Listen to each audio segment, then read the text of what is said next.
ओम शांति। आज है 19 दिसंबर, शिव बाबा की साकार मुरली।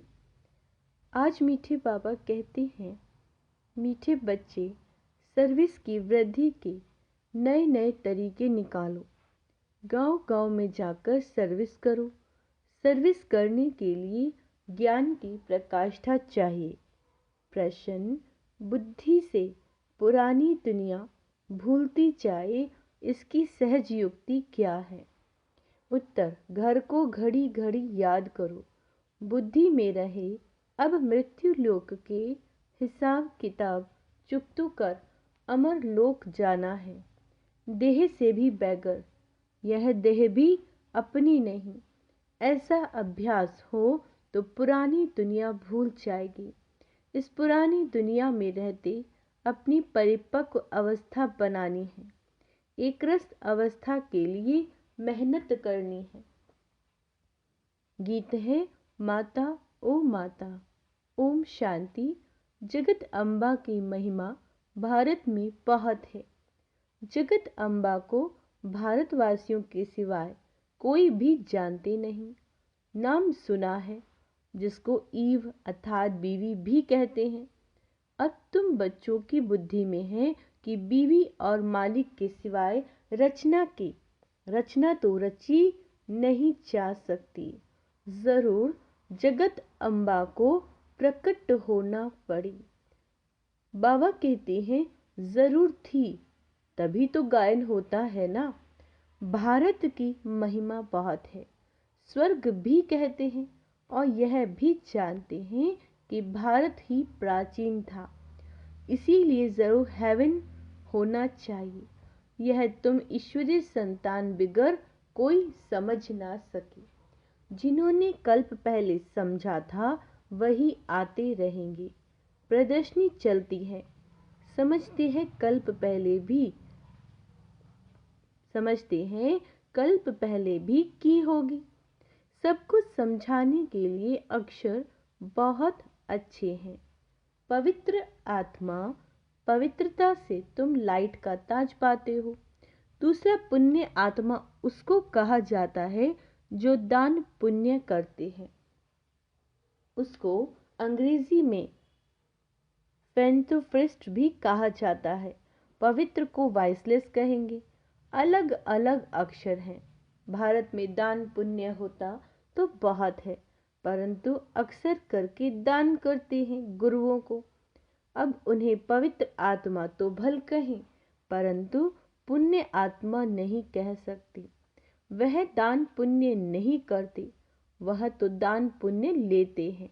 तो इन सब से बुद्धि योग टूट कर बाप से जुट जाए, इसके लिए बाप को समझाना पड़ता है कि यह ठीक नहीं है। इन सब का उद्धार करने मैं आता हूँ। तुम ज्ञान सागर से निकली हुई ज्ञान गंगाएं हो। वास्तव में गंगा अक्षर राइट नहीं है, परंतु गायन चला आता है, इसीलिए भेंट की जाती है। बाप आकर पुरानी दुनिया की पुरानी सब चीज़ों को नया बनाते हैं। स्वर्ग नई चीज़ है। नई चीज़ का समाचार बाप ही जानते हैं, दुनिया नहीं जानती। भगवानो वाच्य, परंतु गीता में श्री कृष्ण का नाम डालने से सबका बुद्धि योग टूट गया है, इसीलिए सर्वव्यापी कह दिया है। श्री कृष्ण के साथ बहुतों का बुद्धि योग है। जहाँ भी गीता का मान है तो जैसे श्री कृष्ण का मान। वास्तव में बाप की महिमा की टोपी बच्चों के ऊपर आ गई है। बाबा कहते, यह भी ड्रामा में नूंद है। यह बाप आकर समझाते हैं। बाबा बार बार समझाते हैं। जब कोई आते हैं तो हर एक का ऑक्यूपेशन पूछो, इससे तुम्हारा क्या संबंध है। बाबा ने प्रश्नावली अच्छी बनाई है। सर्विस तो बहुत अच्छी हो सकती है। सर्विस तो जगत अम्बा के मंदिर में बहुत अच्छी हो सकती है। वहां जाकर समझाओ कि यह है जगत अम्बा, सृष्टि को रचने वाली माता। कौन सी दुनिया रचती है? जरूर नई रचना रचेंगे। अच्छा, इस माता का पिता कौन है? इनको जन्म किसने दिया? मनुष्य तो मुख वंशावली का अर्थ भी नहीं समझते। तुम जानते हो इनको परम पिता परमात्मा ने जन्म दिया है। तुम बच्चों को ही समझाना पड़े। जगत अम्बा मुख वंशावली है, परंतु कैसे? परम पिता परमात्मा तो निराकार है। समझाया जाता है ब्रह्मा तन से। परम पिता परमात्मा ने आकर जैसे इस ब्रह्मा को एडॉप्ट किया, वैसे बच्ची को भी किया। यह बातें सबकी बुद्धि में स्थायी नहीं ठहरती, घड़ी घड़ी भूल जाते हैं। बच्चे सर्विस तो बहुत कर सकते हैं। जगत अम्बा के मंदिर में परिचय देना चाहिए तो उन्हों का भी बुद्धि योग बाप से जुटे। जगत अम्बा भी उनसे योग लगाती है तो हम भी उनसे योग लगाएं। नीचे तपस्या अम्बा तपस्या में बैठी है, उनका मंदिर ऊपर है। नीचे राजयोग की तपस्या कर रहे हैं। फिर राज राजेश्वरी स्वर्ग की मालिक बनी सतयुग में, और अभी है कलयुग। फिर से जब तपस्या में बैठे तब तो स्वर्ग के मालिक बने ना। तुम्हारी बुद्धि में यह सारा ज्ञान रहना चाहिए। यह सच्ची राय मनुष्यों को दी जाती है। बाबा कहते तुम हर एक का परिचय देते हो, परंतु सबकी बुद्धि में कोई जल्दी थोड़े ही बैठ सकता है। बैठे तब जब सर्विस में लग जाएं। चित्र भी बहुत अच्छे बने हुए हैं। लक्ष्मी नारायण के मंदिर में जाकर समझा सकते हो। बाबा कहते हैं मेरे भक्तों को सुनाओ। भक्त जरूर मंदिर में ही मिलेंगे। उनको प्यार से समझाओ। यह जो लक्ष्मी नारायण के चित्र हैं, इनके लिए सभी कहेंगे यह स्वर्ग के मालिक थे। अच्छा, अब क्या है? जरूर कहेंगे कलयुग। कलयुग में दुख ही दुख है। फिर इनको बादशाही कैसे मिली? तुम जानते हो तो सबको सुना सकते हो। एक को समझाएंगे तो सत्संग इकट्ठा हो जाएगा। फिर सब कहेंगे हमारे पास आओ। मंदिर में बड़ा मेला लगता है। राम के भी मंदिर में जाकर उनका ऑक्यूपेशन बता सकते हो। आहिस्ते आहिस्ते युक्ति से समझाना चाहिए। कई बच्चे लिखते भी हैं, बाबा हमने ऐसे ऐसे समझाया।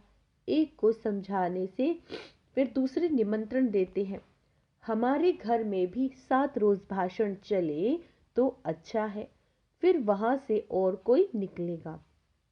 कोई भी निमंत्रण दे, उनको ऐसे समझाना चाहिए जो छोड़े नहीं।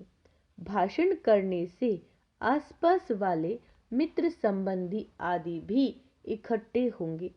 ऐसे ही वृद्धि होती है। सेंटर पर इतने नहीं आ सकते। यह अच्छी युक्ति है। ऐसी मेहनत करनी चाहिए। मेहनत करने का ढंग मुश्किल किसी को आता है। ज्ञान की प्रकाष्ठा चाहिए। बाबा कितनी दूर से हमको समझाने आया है। अगर सर्विस नहीं करेंगे तो ऊंचा पद कैसे पाएंगे? स्कूल में बच्चे बहुत अच्छे चमत्कारी होते हैं, उछलते रहते हैं। यह भी पढ़ाई है। ये वंडरफुल पढ़ाई है। इसमें बूढ़े जवान बच्चे सब पढ़ते हैं। गरीबों को, बाबा कहते हैं गरीबों को और ही अच्छा चांस है। सन्यासी भी वास्तव में गरीब है। कितने बड़े बड़े विद्वान मनुष्य, क्या कहते हैं बाबा, वास्तव में कितने बड़े बड़े विद्वान मनुष्य अपने पास बुलाते हैं। सन्यासियों ने घर बार छोड़ा, बेघर हुए, कुछ भी उन्हों के पास नहीं है। तुम भी अभी बेघर हो, फिर प्रिंस बनते हो, वह भी बेगर है। इसमें पवित्रता की बात है। तुम्हारे पास और कुछ नहीं है, तुम देह को भी भूल जाते हो। देह सहित सब कुछ त्याग कर एक बाप के बनते हो। जितना एक बाप को याद करेंगे उतनी धारणा होगी। एक रस धारणा हो जाए, उसके लिए मेहनत चाहिए। हमको बाबा के पास जाना है तो इस पुरानी दुनिया का ख्याल क्या रखें। जब तक परिपक्व अवस्था हो तब तक रहना इस पुरानी दुनिया पुराने शरीर में। अब तुम्हें गृहस्थ व्यवहार में रह पवित्र बनना है। इस मृत्यु लोक से हिसाब किताब चुकतू होता है। बाबा क्या कह रहे हैं, जिनमें देह अभिमान है वो क्या सर्विस कर सकेंगे। सर्विस का सबूत नहीं देते। सर्विस अगर पूरी नहीं की तो नाम बदनाम करेंगे। योगी में बड़ा बल रहता है, समझाने के लिए पॉइंट्स बहुत देते हैं, परंतु अच्छे अच्छे महारथी भी बाबा कहते हैं भूल जाते हैं। सर्विस तो बहुत है, इसको कहा जाता है बेहद की सर्विस। फिर वह मान भी बहुत पाते हैं। मुख्य है पवित्रता की बात। चलते चलते टूट पड़ते हैं। लौकिक बाप से कभी किसी को भी निश्चय नहीं टूटता। यह बाप के पास जन्म लेते हैं, ऐसे बाप को फिर घड़ी घड़ी भूल जाते हैं, क्योंकि विचित्र है। भगवान कैसा है, विचित्र है। ऐसे बाप का चित्र नहीं है। बाप कहते हैं मुझे याद करो तो तुम पवित्र बनो तो मेरे पास आ जाओगे। आत्मा समझती है हमने ही 84 जन्म मोह का पाठ बजाया है। आत्मा में पाठ नूंधा हुआ है, शरीर में थोड़े ही पाठ है। इतनी छोटी सी आत्मा में कितना भारी पाठ है। यह बुद्धि में कितना नशा रहना चाहिए। व्यवहार के साथ साथ यह सर्विस भी कर सकते हैं।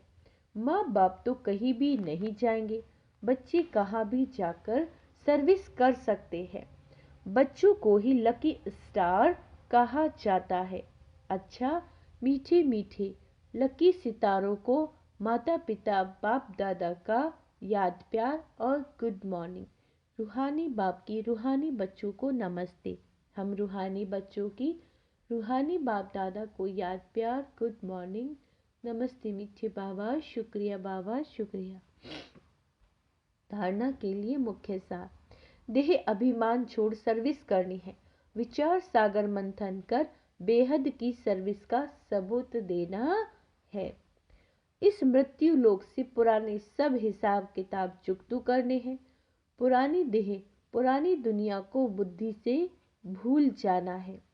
वरदान एक की स्मृति द्वारा एक रस स्थिति बनाने वाले उच्च पद के अधिकारी भव।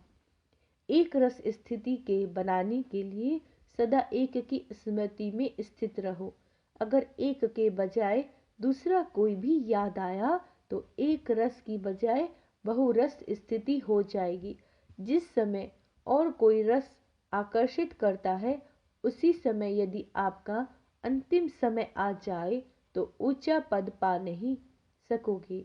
इसीलिए हर समय हर सेकंड अटेंशन दो। सदैव एक का पाठ पक्का रखो। एक बाप, एक ही संगम का समय है और एक रस स्थिति में रहना है तो ऊंचे पद के अधिकार तुम्हें मिल जाएगा। स्लोगन, शुद्ध संकल्पों का भोजन स्वीकार करने वाले ही सच्चे सच्चे वैष्णव हैं। अच्छा, ओम शांति।